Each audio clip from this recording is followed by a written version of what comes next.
ഒറ്റപ്പാലത്തെ ഇരട്ടക്കൊലപാതക കേസിൽ പിടിയിലായ മുഹമ്മദ് റാഫി നേരത്തെ ലഹരി കേസുകളിലും പ്രതിയെന്ന് ജില്ലാ പോലീസ് മേധാവി അജിത് കുമാർ. ഇന്നലെ ഏകദേശം 11 മണിക്കാണ് സംഭവമുള്ളത്.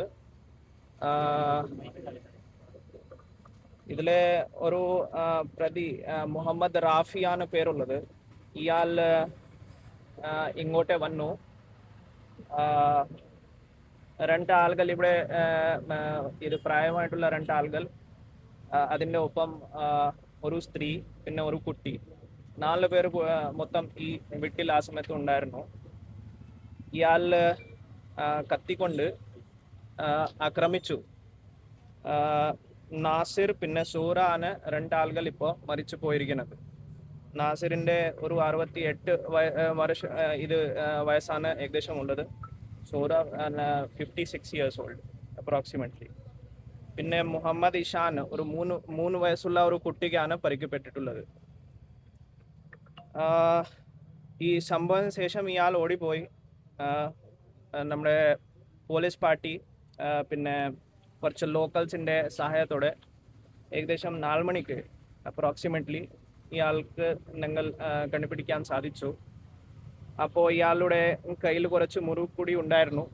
ഒരു സൂസൈഡ് അറ്റംപ്റ്റ് പോലെയാണ് തോന്നുന്നത്.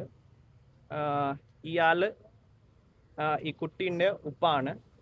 ഒരു ഫാമിലി പ്രശ്നമാണ് നമുക്ക് പ്രാഥമികമായിട്ട് അന്വേഷണത്തിൽ മനസ്സിലായത്. ഇപ്പോൾ ബോഡീൻ്റെ ഇൻക്വസ്റ്റാണ് നടക്കുന്നത്. അത് കഴിഞ്ഞിട്ട് ഞങ്ങൾ പോസ്റ്റ്മോർട്ടം ചെയ്യും. പ്രതി നമ്മുടെ കസ്റ്റഡിയിലുണ്ട്.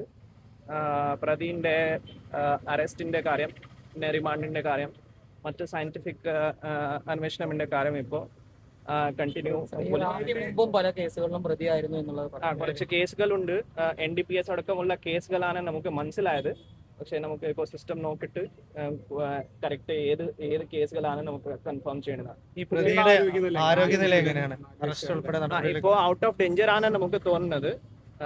ഇത് നമുക്ക് മനസ്സിലായത് ഹോസ്പിറ്റലിൽ അഡ്മിറ്റ് ആണ്, പക്ഷേ ഔട്ട് ഓഫ് ഡേഞ്ചർ ആണ്. ഇയാൾ ഈ ലഹരി ഉപയോഗിച്ചാണ് ഈ ആക്രമണം. നമുക്ക് അങ്ങനെ ഒരു സംശയമാണ് ഉള്ളത്. പക്ഷേ ബ്ലഡ് സാമ്പിൾ എടുത്തിട്ട് അതിൻ്റെ സയന്റിഫിക് പരിശോധന ചെയ്തിട്ട് ഉറപ്പായിട്ട് നമുക്ക് പറയാൻ പറ്റും. പക്ഷേ അയാളായിട്ട് സംസാരിക്കുമ്പോൾ ഒരു കുറച്ച് അങ്ങനെ ലക്ഷണമാണ് തോന്നുന്നത്. കറക്റ്റ് ഉറപ്പായിട്ട് ഇപ്പോൾ പറയാൻ പറ്റില്ല. സയന്റിഫിക് ചെക്കിങ് ചെയ്തിട്ട് മാത്രമേ ഉറപ്പായിട്ട് പറയാൻ പറ്റൂ.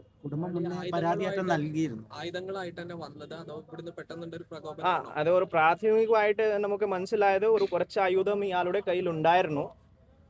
പക്ഷേ ഈ പരിക്ക് നോക്കിയിട്ട് അതിൻ്റെ ഡോക്ടറായിട്ട് സംസാരിച്ചിട്ട് കൊറാബറേഷൻ ചെയ്തിട്ട് മാത്രം കൺഫേം ആയിട്ട് നമുക്ക് പറയാൻ പറ്റും. ഇയാൾ നേരത്തെ ഇവിടെ എത്തിയിരുന്നു അതോ ഇന്നലെ രാത്രിയാണ് ഇങ്ങോട്ട് വന്നത് നമുക്ക് മനസ്സിലായത്.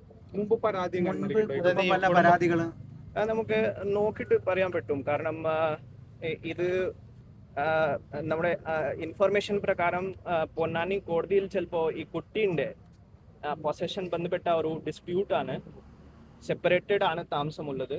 സോ ഒരു ഫാമിലി ഇഷ്യൂ കൊണ്ടാണ് ഈ സംഭവിച്ചിരിക്കുന്നത്.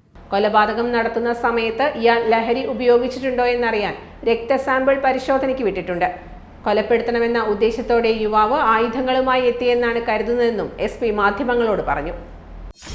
.view ന്യൂസ്, കാഴ്ചകളാണ് ലോകം, കണ്ടു തുടങ്ങുക.